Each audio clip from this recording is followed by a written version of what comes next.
As you're probably aware, we got more Jarl Vetreidi spoilers yesterday, and I gotta be honest, every time I see one of them, I feel like a little kid on Christmas. It makes me so happy to see Ice back in the format, especially when you pair it with a Guardian. It brings me all the same joy that I had back in the day playing Oldhim, with one minor difference. I actually think Jarl is better than Oldhim, and we're going to break down all of his new cards, and I'm going to talk about what makes him such a powerhouse and why he's going to be broken. We're going to start off with a Jarl refresher just so everyone's on the same page and up to speed. Jarl says whenever you play an ice card, create a frostbite token in an opponent's exposed head, chest, arms, or leg zone. This is a very powerful ability the longer the game goes on, meaning we can play ice cards during our turn and really disrupt our opponent, trying to make their later turns awkward the longer the game goes on. So if you look here, you can see all of Jarl's spoiled cards so far. We're only going to be talking about the new ones, and I am going to save his weapon for last because this is really where I'm going to put on my tinfoil hat and talk about all the things that I think could come from this weapon. First up is All-In Ice Cap. This headpiece blocks for 1, has Blade Break, and it says when this defends together with an ice card, create a Frostbite token under the attacking hero's control. The art is really cool, and I like the ice coming out of the head, but I'm going to be honest, I don't think this is that impressive. This really feels like a new armory deck card. Here's something to get you into the game. This doesn't seem that impressive to me.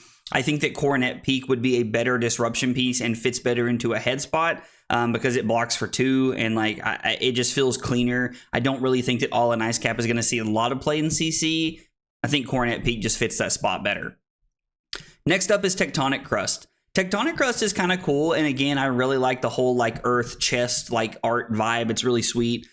It says when this defends together with an earth card, create a Seismic Surge token, and it blocks for 2 and has Temper. Now, defending together with cards and getting a Seismic Surge token is a really cool ability, but again, this feels like an armory deck equipment. Why would you not play Tectonic Plating in this spot?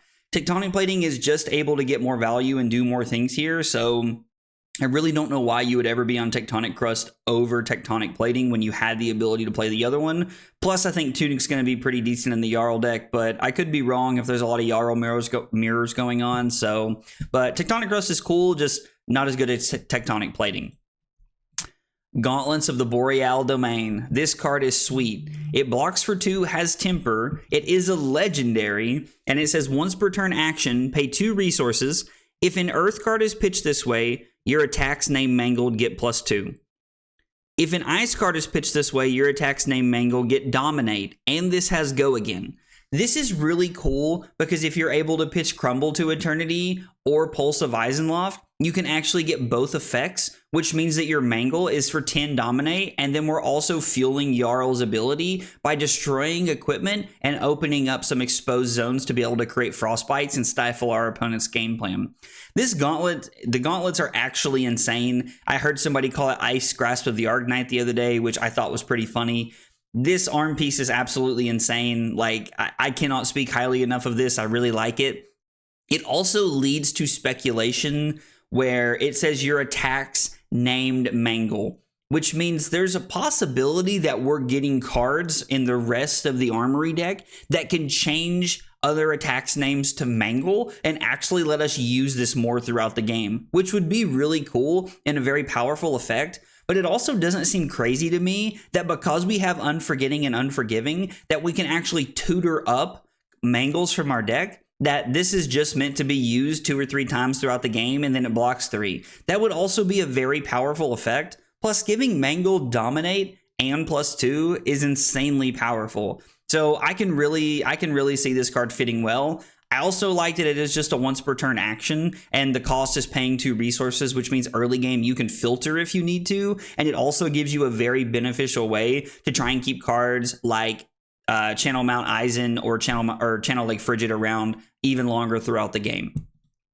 Next up is Rootbound Trunks. Now this leg piece kind of looks pretty lackluster in my opinion when you first look at it, but you got to look just a little bit further because I think this leg piece is actually going to be insane. This card blocks for 1 and it has Blade Break, and it says when this defends together with an Aura card, which we're playing a ton of, mind you, create an Embodiment of Earth token. Somebody told me last night that this is like a blue staunch response when you see it this way, because it's a 2-card 5, and I think that's a really cool way to look at it. You're only losing 1 card out of the deck, but you are giving up an equipment slot for it. But being able to play blue staunch response and also being able to like block early on against like a Zen or an Ira, you're able to like block with a card and this, and then you're actually able to get the embodiment and set you up to block efficiently the rest of the turn, which could be really good, especially considering Ira has recently been put into the format. Rootbound Trunks is going to be really good, and I'm honestly super excited to see what this card does, because I think it's going to be very powerful and can really get a lot of value in the Jarl deck. The only new non-equipment piece that we got, or weapon, is called Frozen to Death. It is a blue 3-block Ice Guardian action that costs 3. It does have Ice Fuse, and it says, if this was fused, you may destroy an equipment with a -1 counter on it. Now, we're getting a lot of ways to destroy equipment, which is cool because all of our attacks naturally throughout the game are very powerful, cards like Spinal Crush and Mangle. So opponents block with equipment early on, which means we're able to really blow up a lot of things and get a ton of value, which we really like to see. The rest of this card says you may create a Frostbite token in an exposed head, chest, arms, or leg zone. So if you pitch this for second cycle, you're actually able to pitch a blue, play Frozen to Death, trigger Jarl's ability to create a Frostbite in an exposed zone, and then you can fuse, you can destroy an equipment late game, like something like, say, Valiant Dynamos if they blocked with it incorrectly. And then you can actually create another Frostbite, which is really cool. So Frozen to Death has the ability to give us 2 Frostbites on our opponent, which is really sweet and sets us up for a powerful late game. Now, this is where all of the cool things come in. This is, you got to stick with me here for a minute, because this is really some tinfoil hat stuff that I've come up with, but just stick with me. I have a thought process here. This weapon attacks for 4.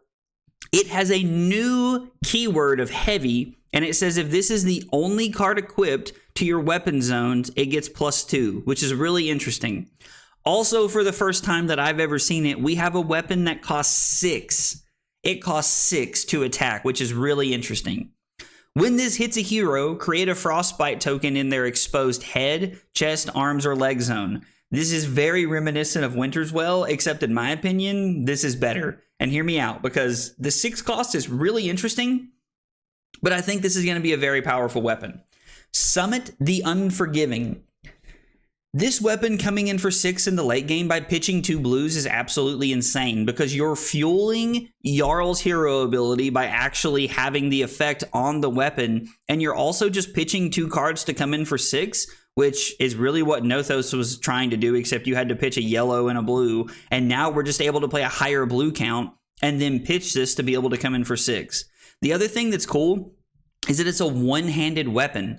It being a one-handed weapon means we can play Stalagmite early on in the game. So we play Stalagmite and we start with that card. We block with it aggressively early on to stifle our opponent. And then late game, we're looking at just pitching 2 blues to come in for 6 and give them a Frostbite every single turn of the game, which is insanely cool. In my opinion, they have given us a better Winter's Well, which is like, I know, I'm probably living on cloud 9 to be honest, but it's still really cool and very powerful. Plus, the fact that it comes in for 6 is really awesome because it requires 2 cards to block, which is pretty sweet. Now, the other thing about it being a one-handed weapon is that it means there is a possibility that there's another weapon coming. Now, hear me out. This is called Summit the Unforgiving. Our Jarl specialization is called Unforgiving. We have now seen a one-handed weapon called Summit the Unforgiving. We could very well see something called Summit the Unforgetting with a different hero ability that is also a one-handed weapon. Now, if we're to play Unforgiving and Unforgetting together, not really much of a point to it because we're kind of canceling out the heavy text, which feels a little bit of a non-bo when we're looking at it in that sense.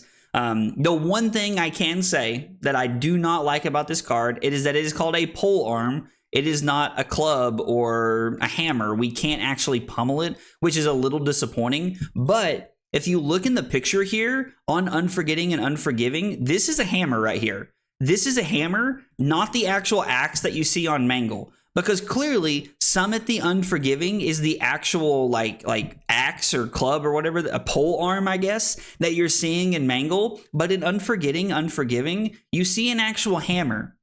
So I don't know. We could be in for something else, like another cool weapon would be really sweet. But this weapon is insanely powerful and really changes the landscape of how Guardian is going to play the longevity of like a super long game.